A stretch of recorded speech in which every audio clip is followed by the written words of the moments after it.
Hola, hola, ¿cómo están? Espero que estén muy bien. Sean bienvenidos a Documentos y más, canal secundario de la verdadera libertad.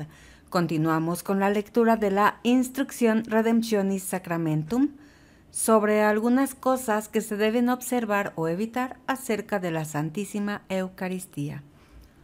En este video vamos a dar lectura al capítulo número 2, que se titula La participación de los fieles laicos en la celebración de la Eucaristía. Iniciemos. Una participación activa y consciente.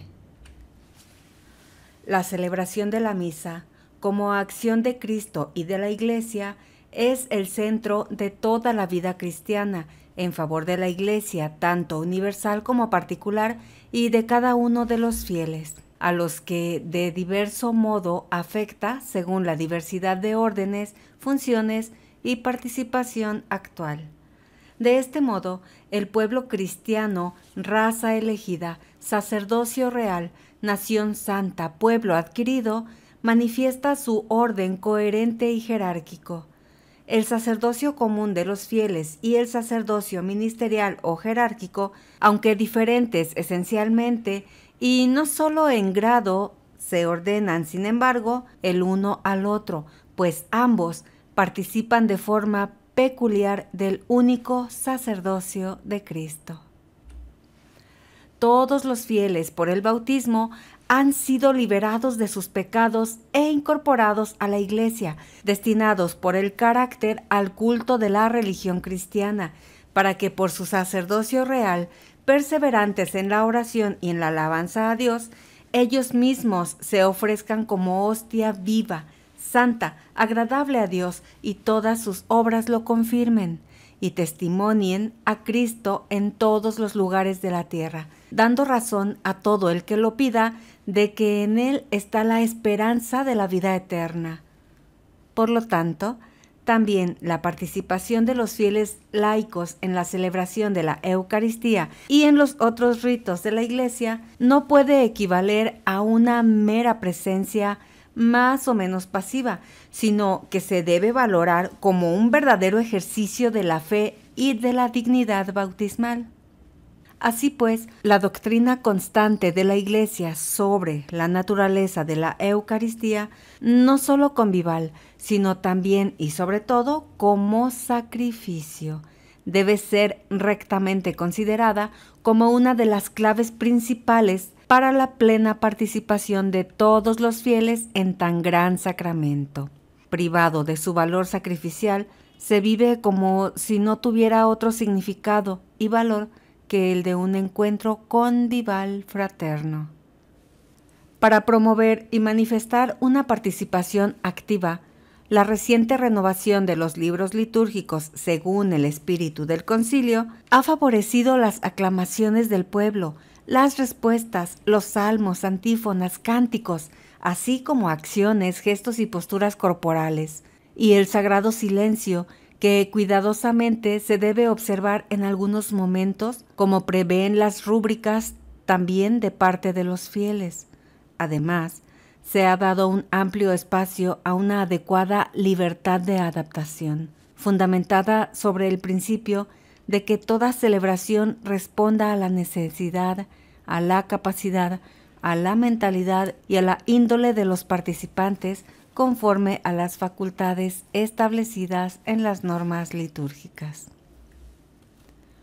En la elección de los cantos, melodías, oraciones y lecturas bíblicas, en la realización de la homilía, en la preparación de la oración de los fieles, en las moniciones que a veces se pronuncian y en adornar la iglesia en los diversos tiempos, existe una amplia posibilidad de que en toda celebración se pueda introducir cómodamente una cierta variedad para que aparezca con mayor claridad la riqueza de la tradición litúrgica y, atendiendo a las necesidades pastorales, se comunique diligentemente el sentido peculiar de la celebración, de modo que se favorezca la participación interior.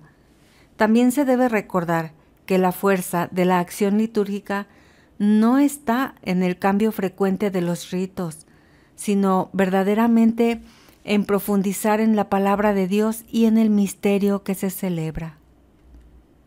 Sin embargo, por más que la liturgia tiene, sin duda alguna, esta característica de la participación activa de todos los fieles, no se deduce necesariamente que todos deban realizar otras cosas en sentido material, además de los gestos y posturas corporales, como si cada uno tuviera que asumir necesariamente una tarea litúrgica específica.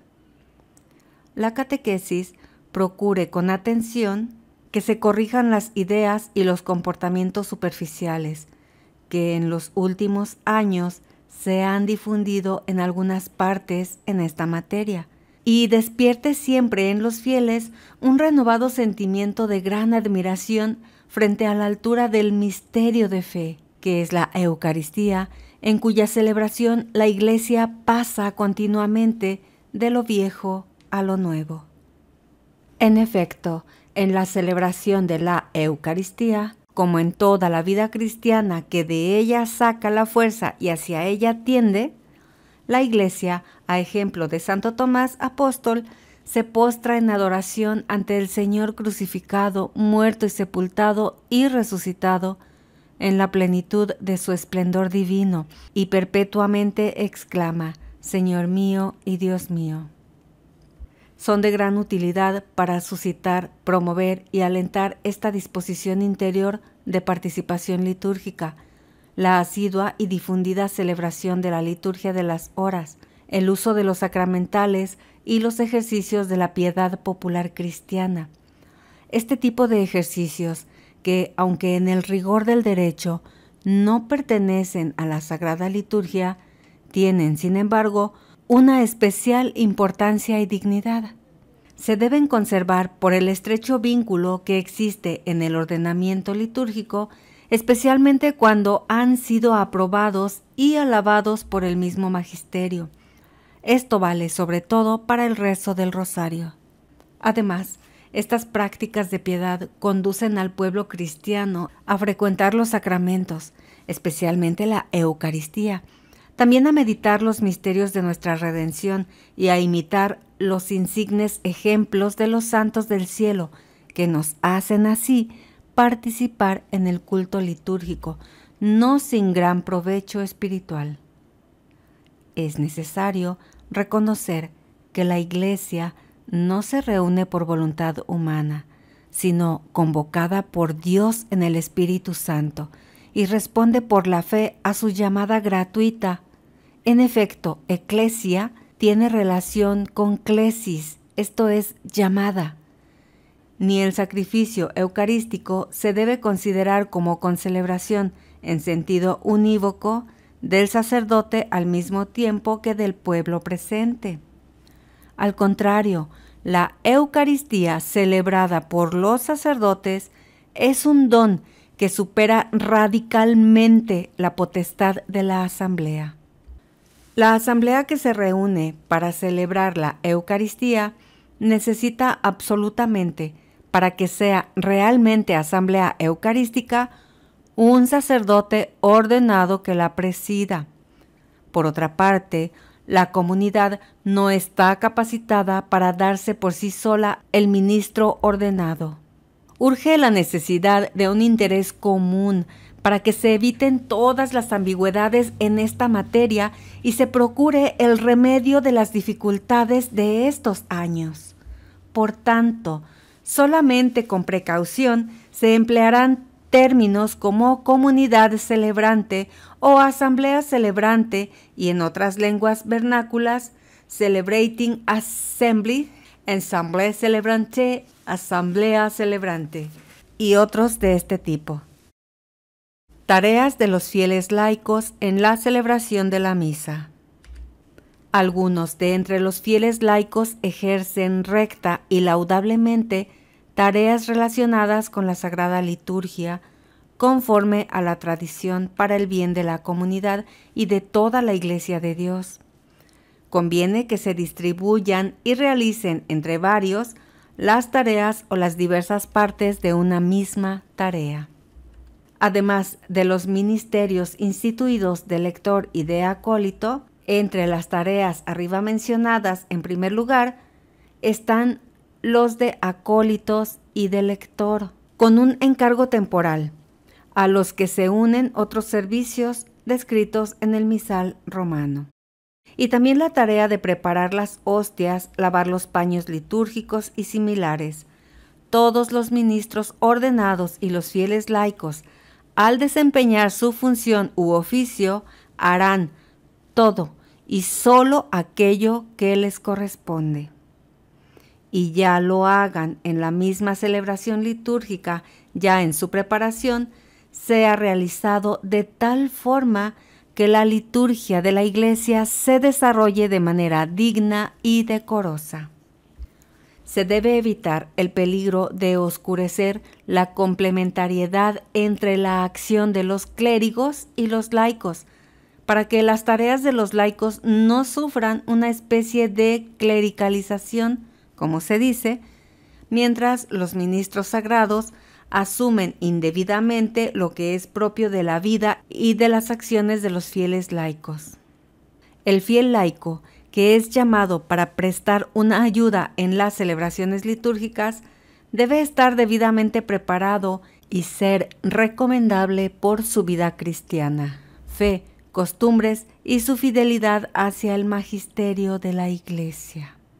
Conviene que haya recibido la formación litúrgica correspondiente a su edad, condición, género de vida y cultura religiosa.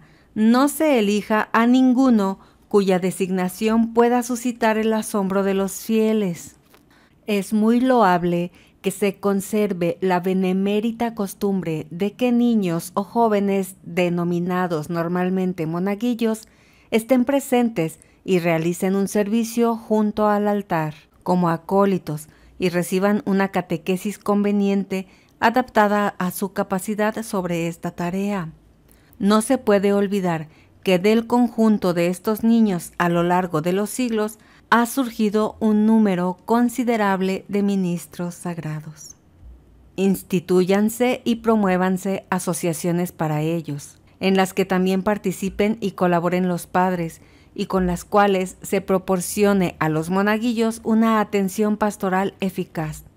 Cuando este tipo de asociaciones tenga carácter internacional, le corresponde a la Congregación para el Culto Divino y la Disciplina de los Sacramentos erigirlas, aprobarlas y reconocer sus estatutos.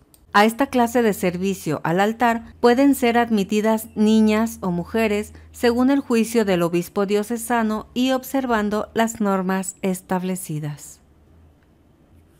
Terminamos con el capítulo 2.